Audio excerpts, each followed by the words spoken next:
अभी आपने जो तस्वीरें देखी ये महाराष्ट्र के राहुरी की तस्वीरें हैं। कट्टरपंथियों ने, समाज के कुछ चुनिंदा ठेकेदारों ने सदियों से जिस दरगाह के ऊपर हिंदू और मुसलमान श्रद्धा अर्पित करते आ रहे थे, उस दरगाह पे जो परंपरागत हरा झंडा था उसको उखाड़ फेंक कर वहाँ पर भगवा लहरा दिया। मंदिर परिसर से भी सारे हरे झंडे हटाकर भगवा लहरा दिया, चादर भगवा चढ़ा दी, सामूहिक महाआरती का आयोजन करके कहा कि ये अब दरगाह नहीं रही, ये अब हमारा श्री भुवासिंद देव महाराज जी का मंदिर हो गया। इस स्ट्रक्चर को कई लोग अलग अलग नामों से पुकारते हैं। कोई भुवासिंद बाबा नाम से पुकारता है तो कोई हज़रत अहमद चिश्ती दरगाह के नाम से पुकारता है। लेकिन ये बात सत्य है कि सदियों से यहाँ पर हिंदू और मुसलमान, कोई सजदा करने आता है तो कोई प्रार्थना करने आता है। हर धर्म के लोग यहाँ पर पहुँचते हैं और पहुँच करके जो उनको अपना समन्वय करना होता है प्रभु के साथ, अल्लाह के साथ, या जो भी हर धर्म के लोग अपना काम वो पूर्ण सही रूप से अब तक करते आ रहे थे। रिसेंटली कुछ घटनाक्रम ऐसे हो रहे हैं हमारे समाज में, विशेषकर संभल हिंसा के बाद, नागपुर हिंसा के बाद, औरंगजेब का मुद्दा आने के बाद, कि मुसलमान कहीं भी अपना हक जताता है तो उसके ऊपर तुम अत्याचार करो। अगर तुम भारतीय जनता पार्टी के वोट बैंक हो और एकजुट होकर के कुछ हमला कर देते तो कोई आपको कुछ नहीं उखाड़ पाएगा। यही यहाँ पर भी हुआ। बताया जा रहा है कि पुलिस खड़ा खड़े तमाशा देख रही थी, ये इंसिडेंट हुआ था और अब तक इसमें कोई गिरफ्तारी भी नहीं हुई है। यानी कि इस काम को जायज़ ठहराने की कोशिश की जा रही है लोकल प्रशासन के द्वारा। बड़े बड़े नेताओं ने, एसोसिएशन ओवैसी ने इस मुद्दे के ऊपर आवाज़ उठाई है, लेकिन मैं पढ़ रहा था कोई नेशनल समाचार पत्र ने इसको कवर नहीं किया। किसी वेबसाइट पर, अच्छी वेबसाइट पर, बड़ी वेबसाइट पर खबर नहीं छापी, कोई टीवी वाले इसको दिखाने के लिए तैयार नहीं है। क्यों? क्योंकि उनके लिए कोई बड़ा मुद्दा ही नहीं है। उनके लिए तो शेयर मार्केट की इंसिडेंट जब गड़बड़ हो रही थी, पैसा इधर उधर हो गया सारा देश का, मैन्युफैक्चरिंग डाउन, ऑटो डाउन, सब कुछ, तो उसी समय पर उन्होंने औरंगजेब का मुद्दा लाया। उसके बाद औरंगजेब और संबल यहीं पर कभी महाराष्ट्र, उत्तर प्रदेश में ज़बरदस्ती घुमा रहे हैं। लेकिन इन कट्टरपंथियों की असल औकात निकल कर सामने आती है, जिससे पता चलता है कि अतीत में दलितों के ऊपर जुर्म करने वाले यही धर्म के ठेकेदार क्या रवैया अपनाते थे, वही रवैया महाराष्ट्र के राहुरी में देखने को मिला। क्या हुआ था? छत्रपति शिवाजी महाराज जी की मूर्ति है दरगाह के पास में। दरगाह के पास में 25 से 30 मुसलमानों के घर हैं। किसी उपद्रवी ने शिवाजी महाराज की मूर्ति को नुकसान पहुंचा दिया। भड़क गए लोग, भड़क गए, एकजुट हो गए। आरोप विशेष समुदाय के लोगों के ऊपर लगाया गया, ऐसी खबरें हैं। तो बहाना मिल गया, महीना मिल गया। तो 26 तारीख को काफ़ी भीड़ एकजुट हुई, कुछ छीना झपटी भी हुई। इस दरगाह के पास से, शिवाजी महाराज जी की मूर्ति के पास से एकजुट हुए और धावा बोल दिया इस दरगाह के ऊपर। उसके बाद की सारी इंसिडेंट आप सबके सामने है।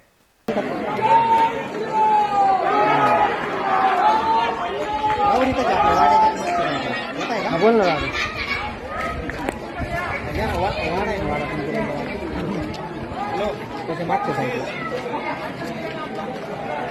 बोलना छोटा है, छोटा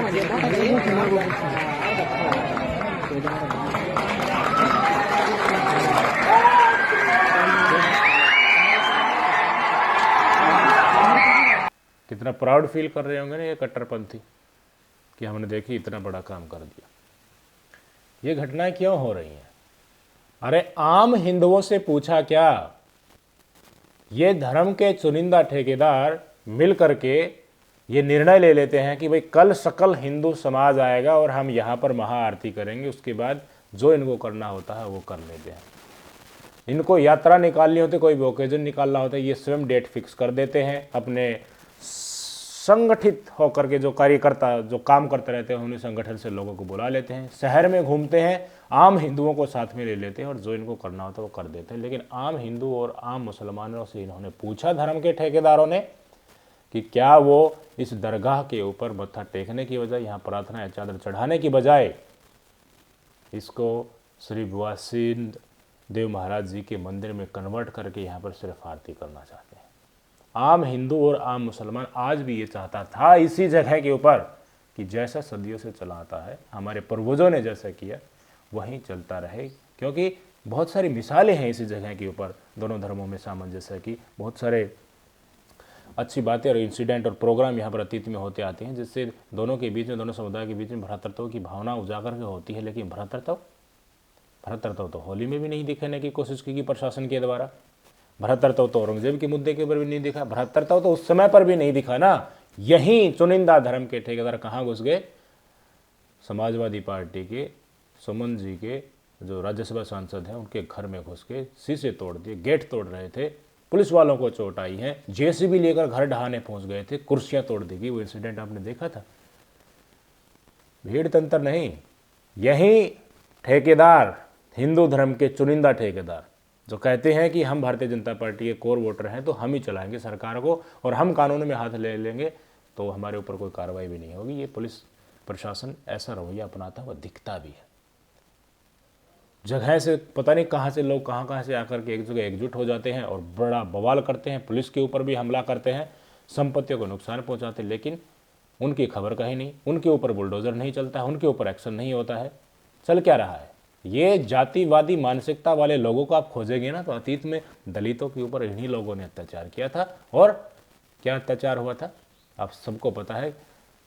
पिछवाड़े पे झाड़ू बांधकर चलना पड़ता था, क्योंकि जहाँ जहाँ पैर पड़े ना, अछूत के पैर वो अपवित्र हो जाते हैं, वहाँ और किसी का पैर गिरना नहीं चाहिए।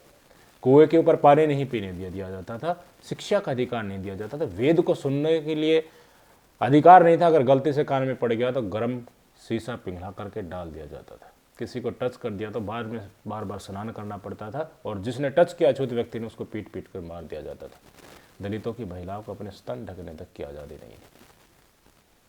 उनसे कचरा उठवाया जाता था, गंदे काम करवाए जाते थे। अगर ये संविधान नहीं होता ना, जिस संविधान जब मिला उस समय और आज़ादी मिली, उसका मानने के लिए कुछ ये लोग तथाकथित धर्म के ठेकेदार तैयार नहीं है, मनुस्मृति को मानने वाले लोग, ये संविधान नहीं होती तो आज भी दलित समुदाय कूड़ा बिन न रहा होगा। वो हिंदू धर्म में शामिल होता ही नहीं होने देते। और ये अंदर से कीड़ा उठता है, वहीं जातिवादी कीड़ा, और दिखाते हैं कि हम ही सुपरश्रेष्ठ हैं, हम ही हिंदू धर्म को बचाने के लिए हमने पटका थामा है, और बाकी जो है ना, हमने जो कर लिया वो बाकी साथ आ ही जाएंगे। और भी कई हिंदू धर्म में तो कई समाज के लोग रह गए। क्या उनसे पूछा कि दरगाह में इस तरह की इंसिडेंट कर रहे हैं, हम हमें परमिशन दीजिए? नहीं पूछा। ये करेंगे, यही ठेकेदार है, यही सरकार बनाएंगे, तो आपका वोट डराने से मिलेगा। आम हिंदुओं को डराने के लिए इनके पास काफ़ी विकल्प हैं। कैसे? कि मुसलमान खा जाएंगे, काट जाएंगे, मार काट कर देंगे। वो देखना, शाहीन-बाग के समय माहौल बनाए थे, फिर दिल्ली दंगल हुए थे। अब वक्फ बोर्ड के खिलाफ, वक्फ संशोधन बिल आ रहा है ना, उसके खिलाफ कैसे कैसे षड्यंत्र चलाए जाएंगे। मुसलमान इकट्ठा होते ही कहेंगे कि देखिए इनकी तो गजवाए हिंद करने की तैयारी है। प्रदर्शन करना सबका अधिकार है, काली पट्टी ही तो बांधी थी कल वक्फ संशोधन बिल के खिलाफ में, जो अलविदा जुम्मा की नमाज अदा करने के लिए, वो भी प्रशासन ने खुलवा दी। ड्रोन लेकर के मुसलमानों की छतों की निगरानी हो रही थी। सड़क पर पड़ लिया तो नहीं, लाइसेंस और पासपोर्ट रद्द हो जाएगा। कावड़ी यात्रा में पुष्प वर्षा कराते हैं, लेकिन और खुद प्रचार करने जाते हैं तो पूरा का पूरा सड़क 24 घंटों के लिए ब्लॉक कर देते हैं। लेकिन 15-20 मिनट के लिए सड़क के ऊपर मैनेजमेंट यही सरकार और इन्हीं की पुलिस प्रशासन नहीं कर सकती, बल्कि उल्टा रवैया अपना दी। तो महाराष्ट्र में क्यों नहीं अपनाएंगे? और इस तरह का इनको पता है कि हिंदू धर्म का ठेकेदार कौन है, वो तो ठेकेदार के नाम पर दे ही देंगे भारतीय जनता पार्टी के वोट। लेकिन आम हिंदू रह गए, वो डरकर वोट देगा, डरेगा मुसलमानों से, और मुसलमानों का आक्रामक दिखाने का इनका काम है। यही आम हिंदू समाजों को समझना है, दिमाग लगा करके, कि अंधभक्त नहीं होना है। ये तुम्हें कहेंगे कि जातियों में नहीं बंटना है, लेकिन जो क्रूरता हुई आपकी मर्जी के बगैर आपके भाईचारे को आज के दिन जो वो बिगाड़ा जा रहा है, उसका जिम्मेवार कौन है?